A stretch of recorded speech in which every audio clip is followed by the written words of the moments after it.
Hello, and welcome to the Feeling Good podcast, where you can learn powerful techniques to change the way you feel. I am your host, Dr. Rhonda Borowski, and joining me here in the Murrieta studio is Dr. David Burns. Dr. Burns is a pioneer in the development of cognitive behavioral therapy and the creator of the new team therapy. He is the author of Feeling Good, which has sold over 5 million copies in the United States and has been translated into over 30 languages. His latest book, Feeling Great, contains powerful new techniques that make rapid recovery possible for many people struggling with depression and anxiety. Dr. Burns is currently an emeritus adjunct professor of clinical psychiatry at Stanford University School of Medicine. Hello, Rhonda. Hello, David, and welcome everyone. This is our second special edition Feeling Good podcast talking about the app. And we have David's co-founder on the Feeling Good app with us again, Jeremy Karmel. Hey. Hi, Jeremy. That was enthusiastic. I love that. And today we're going to be talking about the basic science about what makes people change. And you've learned that through the data that you've collected and the research that you've done on the app. Is that correct? Is that how you got these results? Yes, that's right. I see the app being a very rich basic science model. When you're working with humans and trying to find out how psychotherapy works, it's a little difficult because each human may be different. They may both be presumably cognitive therapists or psychodynamic therapists, but they may be doing things very differently, even if they're within the same school of therapy. And it's hard to control all of those variables and find out what's really happening. But when you have an app, everyone is getting exactly the same content. And so that makes it much easier to dissect what are the causal variables that are really causing changes in depression, changes in anxiety, changes in anger, and how do all these variables relate to each other. It's like I think the physicists are trying to develop a basic formula for the universe. I don't know what they call it, but they're all trying to get like one theory that unites. Unified theory. Yeah, right? yeah, that's right. The unified theory that unites, Einstein's relativity stuff, which has been kind of proven, with the kind of quantum mechanics stuff, which is so radically different, and what's the system that ties it all together. And in a sense, I'm trying to do, and many people are trying to do the same thing, is how does psychotherapy really work, and what causes negative feelings and what causes changes in negative feelings. And so I'm just going to give you the first results from this beta test of 140 people. But this is a model I developed, and I independently validated it in both the severe patients and the mild patients. And that's what's called a replication study. You can develop a model and get your parameters and your conclusions about causes and effects and so forth using some form of mathematical modeling. I use what's called structural equation modeling that I learned from many wonderful mentors, including the fantastic James Arbuckle in Philadelphia, who created one of the most important software packages called AMOS, or the Analysis of Moment Structures. And then also Carl Joriskog from Sweden came and stayed at our home for a period in Philadelphia, and I learned a great deal from him. But you can develop these causal models that try to get at the cause and effect relationships. But a lot of investigators capitalize on chance, and they'll analyze their data until they get something that looks good, and then they publish it, but that no one can ever replicate it. And when I've published articles in mainly psychology journals, when I had data from my private practice, I always would replicate it. Like if I had 200 or 400 people in the study, I'd put two random halves, and I would develop the model in one half, and I wouldn't publish it unless I could replicate it exactly in the other half. And I was able to do the same thing here. I developed a basic model, and then I was able to replicate it both in the severe patients and in the mild patients. And the parameters all came out to be exactly the same. It was mind-boggling to see such exact replication. That doesn't mean that the model is correct, because in a sense you can never confirm cause and effect in any branch of science. But you can say, we were unable to disprove this model. This model is consistent and exactly the same in both of these databases. And I'll just throw out a few of the very simple results. One result is I published studies in the 1990s in top psychology journals showing that motivation and resistance, which are the opposite sides of the same coin, had tremendous causal effects on changes in depression at my clinic in Philadelphia.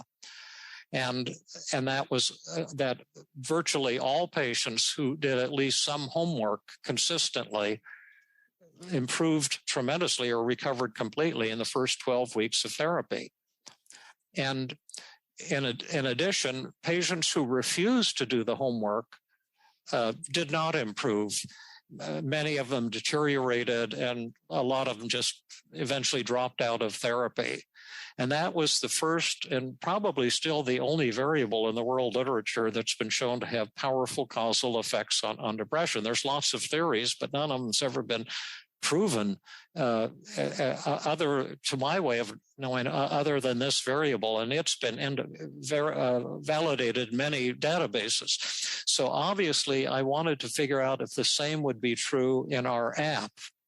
And do we have any way of measuring homework compliance in app users?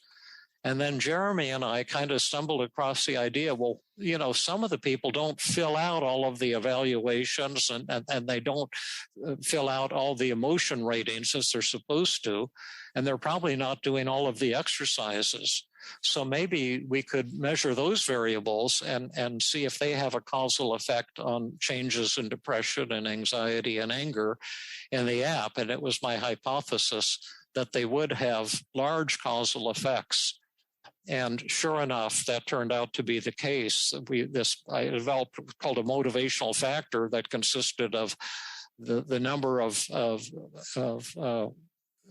required feedbacks that they emitted, that they forgot to fill out or didn't bother to fill out, as well as the amount of ratings of the app, how much did you like the first lesson, the second lesson, that type of thing, they filled out. And we got that factor had a powerful causal effect once again on changes in all negative emotions and changes in happiness as well. And that thrilled me, because this wasn't a small causal effect. This, again, is exact massive causal effect, the same thing that I had seen in my clinical practice in Philadelphia. And that's what led to Team CBT. I said, wow, if resistance is so important, let's figure out how to bring resistance to conscious awareness and melt it away, develop new techniques. And that's the key feature of Team CBT.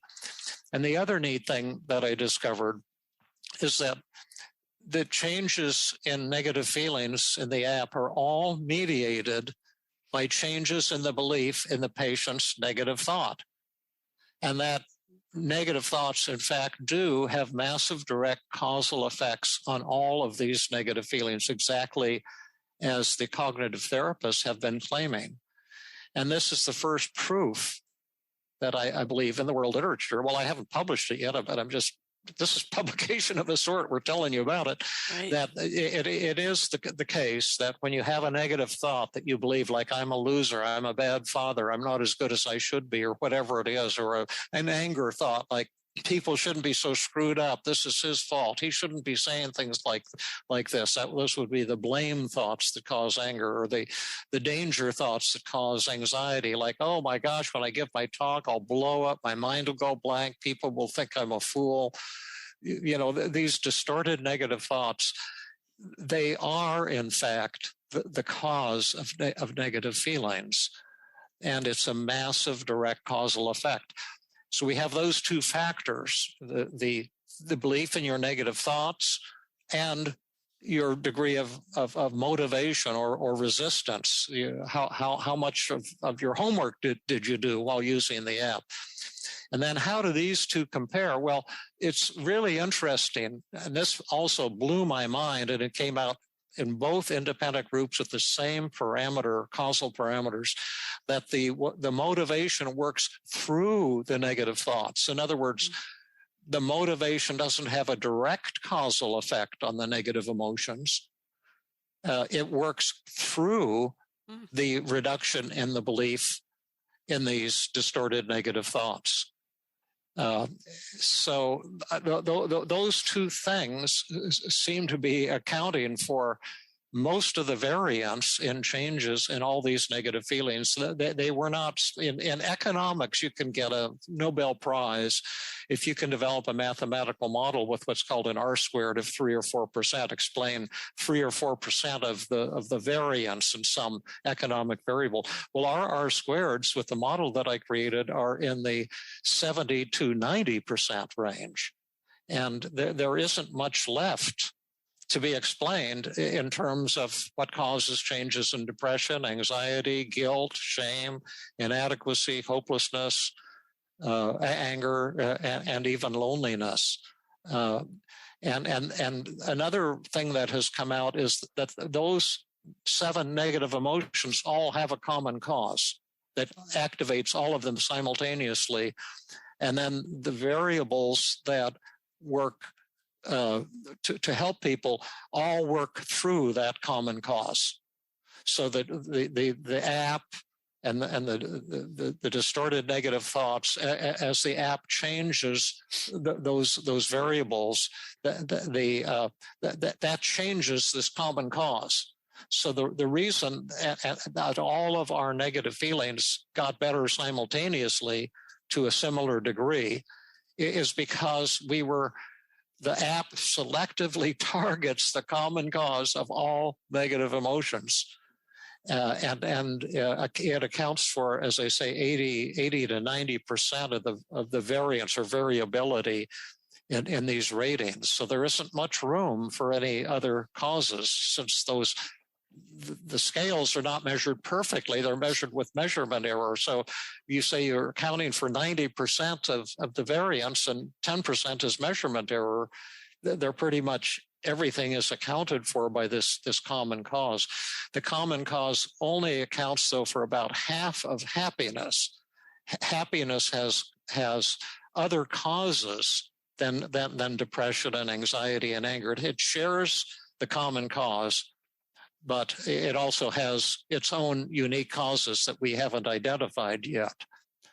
So that's kind of the essence of the basic science research. There's more bells and whistles and more details, but those are the highlights. And to me, this is extremely important because that's how all change occurs. You cannot change negative emotions without changing these distorted negative thoughts that trigger it. You might be using meditation or some other tools, but those tools cannot work unless they work by reducing the belief in these negative thoughts and then indirectly by reducing this common cause of all negative feelings. To me, these are really huge basic science discoveries. Yeah, it's very cool, and it's pretty awesome getting to watch you work. You're kind of a genius at this stuff. It's fun to get to collaborate with you a little bit on that. If we were to kind of simplify it for some of our listeners, would it maybe be fair to say that if they want to feel better, there's really, just 2 things for them to keep in mind based on what you just said. One is that you got to work on crushing your negative thoughts. That is going to be the thing that allows you to feel better, is when you all of a sudden, if you have some negative thought that's bothering you, like I'm not a good enough father, I'm not a good enough worker, I'm a bad husband, if you're not going to feel better until you change that thought. That would be one. And the other thing is you're going to have to work at it a lot. That's what the motivation variable says. And you can't just coast and expect it to happen magically. That it will there will be work required to make that happen. Yeah, is that a fair summary? That's right. You can't just use the app and listen to David talking to you, just like you can't read my books and have a change in your depression. You have to do the written exercises if you're reading the books, and you have to do the exercises in the app if you want to get the change. And the other exciting thing is that in the app, just like in therapy, see, in the team CBT I created, I have created measures to address the patient's resistance and to boost the patient's motivation. That's the most important part of team CBT. And those techniques are really cool. Well, we also have those same techniques in the app. And it's just amazing that the app works exactly the same way an actual therapy session does. That as we boost the user's motivation, that motivation has a huge impact on the degree that they learn how to crush their negative thoughts. And that in turn changes not just depression, which we thought it would be focused mainly on depression and inadequacy, but it changes all of your negative feelings simultaneously. And that is just incredibly exciting to me. It's like a cornucopia. My cup runneth over. On every level, this is paying off so good. And talk about geniuses. Part of it is your genius, Jeremy, at not only at statistics and at team therapy. You know all of these things, but also at getting beautiful data that hangs together, that allows for highly refined mathematical modeling that will catapult the field into the future. Because when you're working with human data and you transcribe it and you get it into a computer, there's always all kinds of data errors that foul up something as refined as the mathematical modeling tools we're using. The tools can detect, hey, there's something wrong here. But if it's just screwed up data, it's just a huge pain in the ass to try to find out what's wrong with the data. I have done a lot of mathematical modeling for people at Stanford when, as part of my voluntary faculty work. And before that, when I was at Penn helping people, and people would always bring me their databases and say, oh, show me how to do this structural equation modeling. And I say, well, first make sure that your data valid. Because I've never had valid data from anyone. They say, oh, yes, I've went over it. I'm double checked it. It's all valid. And then we look at their data and it's not at all valid. I've had 50 investigators come to me for help analyzing their data. Not a one of them ever had valid data. You can correct it. But the neat thing about the app, getting the data electronically, is probably a bore to people, but to me, it's exciting because the data is absolutely accurate, and man alive, that to me is a huge gift. I can report to your. Oh, go ahead, Rhonda. I mean, what's getting my heart racing and is so thrilling to hear you talk about this, David, is the proof that motivation and resistance are key aspects of therapy, and that you have to that work is required, homework is required in order to reach enlightenment or to eliminate the elimination of symptoms. And what you're talking about is changing the entire field of psychotherapy. And whatever the theory is, whatever the practice is, you're talking about, you've just proven that the whole entire field of psychology and psychiatry needs to change. Yeah. Oh, yeah. We need to get away from the schools of therapy, get rid of all of them, in my opinion. And people hate it when I say this, but that's definitely what I feel. So I'm going to say it.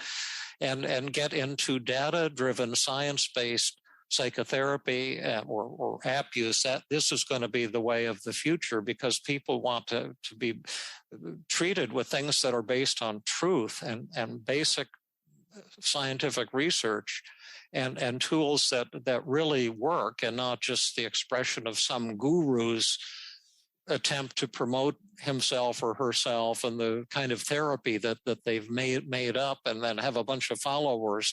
We need to have people working together with science as the guide, not gurus. And the other thing you said that's really thrilling to me listening to you is that I was thinking when you were talking about that motivation and work are required, and then I was wondering, well, what do you do when someone doesn't have that motivation? And you said, as we boost people's motivation. And how do you do that? Well, you know that, I mean, that's the A of TEAM therapy. And there's tonight in our Tuesday training group, we'll be looking at But how resistance. You do that within the app? Oh, within the app. Yeah, we do use the app works very much the same type of things that happen in a therapy session is like, for example, since we're working on depression and anxiety, we know 7 different negative emotions we have. We help them see, first of all, if we're looking at a negative thought or a negative feeling, first of all, why might this negative thought or feeling be absolutely appropriate given your situation? Secondly, what does this negative thought or feeling show about you and your core values as a human being that's positive and awesome and mind-boggling? And third, what are some benefits to you of this negative thought or feeling? And so just like we do in human therapy, we transpose the way the user views their symptoms. So instead of when they go into the app, they feel broken and defective, like they've been told they have a brain disease, some kind of mental disorder that's diagnosed by the DSM-3 or the DSM-5 or whatever we're into now, and the feeling all ashamed. Why am I so shy? There must be something wrong with me. Why am I so depressed? And we convert the perception of the users to where they become proud of their negative feelings, and we try to persuade the user not to change. We're not trying to sell change to the user, but to get them to see what's beautiful and awesome about them. Just like the story of Benny or Jake or so many people. We get them to see what's great about their symptoms, and the moment they see that, then recovery is just a stone's throw away. And that's exactly the same as what I do with actual patients in a real therapy session. So before we use any methods like externalization of voices or the experimental technique or whatever, we're melting away their resistance. Great, thank you. Jeremy, I interrupted you. Is there something else you wanted to add? Well, I can report that David is as excited as he seems about the data, because most days when I first connect with him at about 8:30, he's been up for 4 to 5 hours already analyzing the data. So this passion and excitement you see is real. I do think that it's easy to kind of overlook these basic findings, like the connection that thoughts and emotions have, but it is sort of fundamental. Like I think I had a little trouble understanding or first believing that idea when I read about it in David's book, but now it just seems as obvious to me as gravity. If I take this pen and drop it, it'll fall to the ground. And I just think it's so useful for people to understand how, if you're having a negative thought, it really, you can't feel good and have a upsetting negative thought that you believe. And so I just think this kind of basic research, sometimes it illuminates really sophisticated stuff, but then sometimes even just the basic stuff it illuminates, I just think is really cool. And one of the reasons I feel so grateful to be working with you, Jeremy, is that you get it. When we look at these complex structural equation models, you could just see it right away and add challenges to the model or insights that we work so well together. Of course, we fight like cats and dogs half the time, but that's to be expected in any team. But I don't think that's really fair. But yeah, no, it's a blast. It's a blast. Yeah. It's just, we have so much fun, and every day something major new innovation or idea occurs to us, and we're still learning too, and it'll be evolving, but it's all based on the feedback we get from the users and what works and what doesn't work. And anyway, I'm just so grateful that you have put your heart and soul into this project, Jeremy, and finally, after 40 years, allowed me to make my dream a reality. It's just, I kind of pinch myself and say, my God, I'm lucky this is really happening. So exciting. Well, we really have an awesome team. It's so fun, to be honest. It's just, I sometimes I'll hang out with friends and get like a beer on a Sunday evening. And I've got a buddy who's saying, "Oh, yeah, and I gotta get back to work tomorrow, and I have all these meetings I'm dreading." And I just think I have to go back to work tomorrow too, but I can't wait. It's gonna be just so awesome to start jamming again and get all these cool things out. And we have the new version of the app that we're working on. We've made some huge improvements to it, and I think it's just gonna be kick ass. I'm just so excited to get it out there and get some feedback on it and see if it's as awesome as we're thinking it will be. It's just really cool. And Jeremy, tell people how they could be beta testers if they want to be. Yeah, if you want to be a beta tester, go to feelinggood.com/app.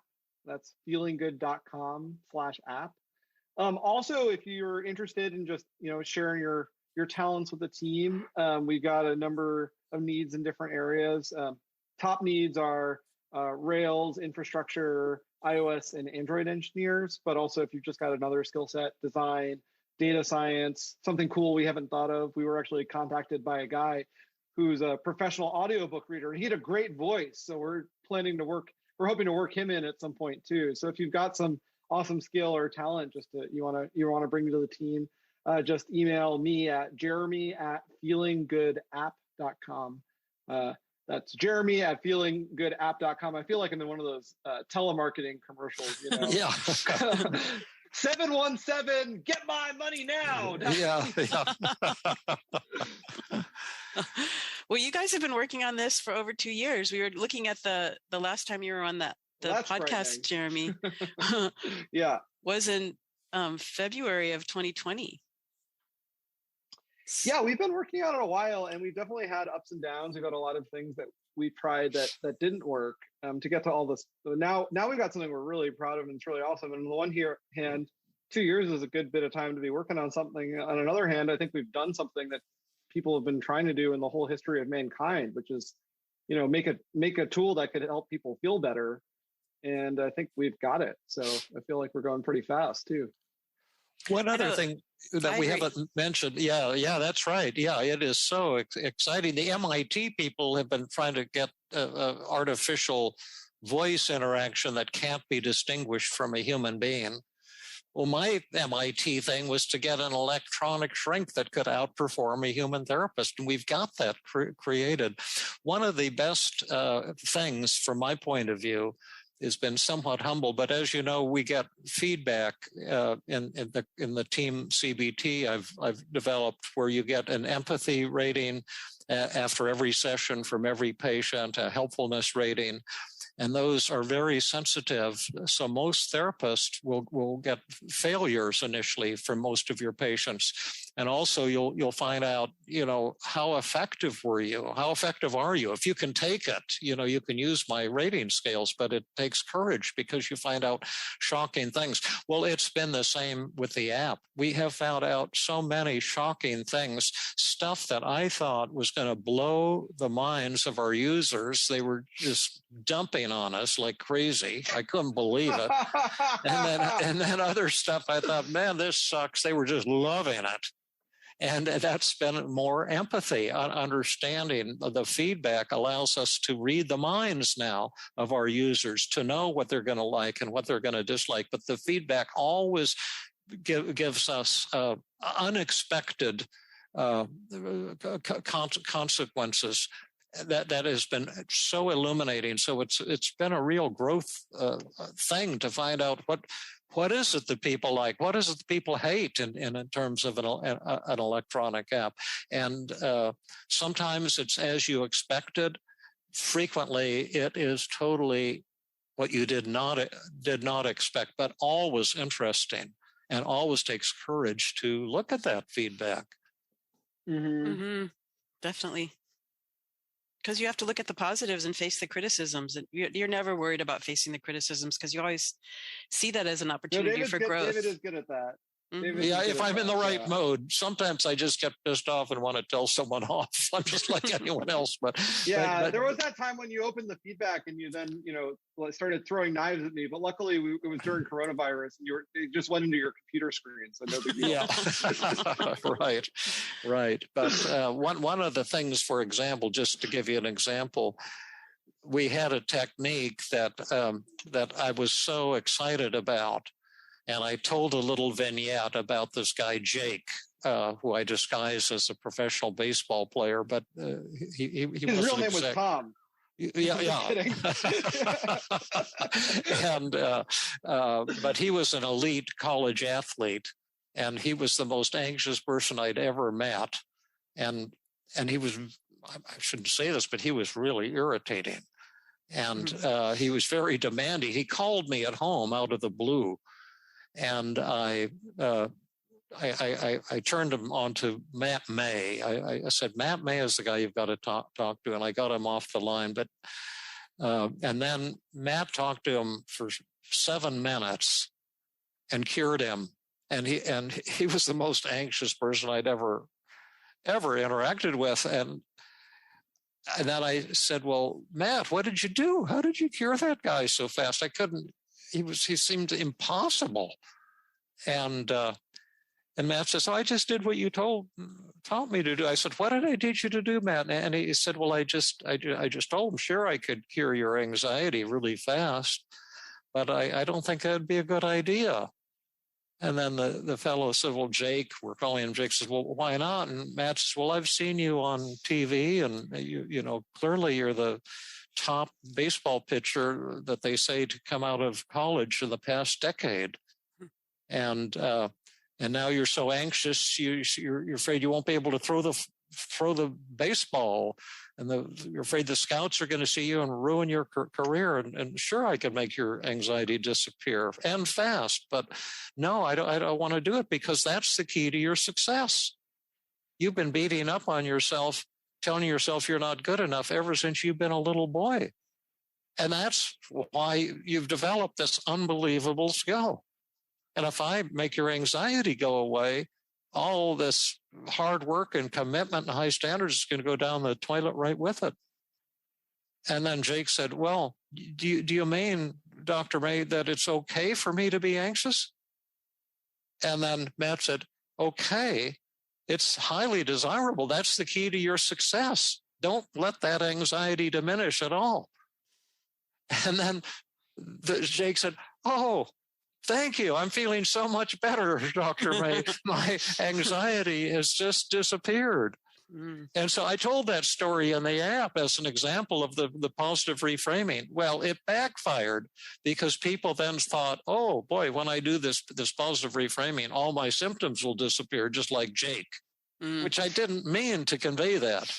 But it created this false expectation. And I thought, oh, wow, this is so interesting. That's something really to be careful of. And I became aware of just how sensitive the app users are to various messages that they receive, and how those can be received in unexpected ways. And so it's been a tremendous learning experience for us, as well as hopefully a great learning experience for our app users.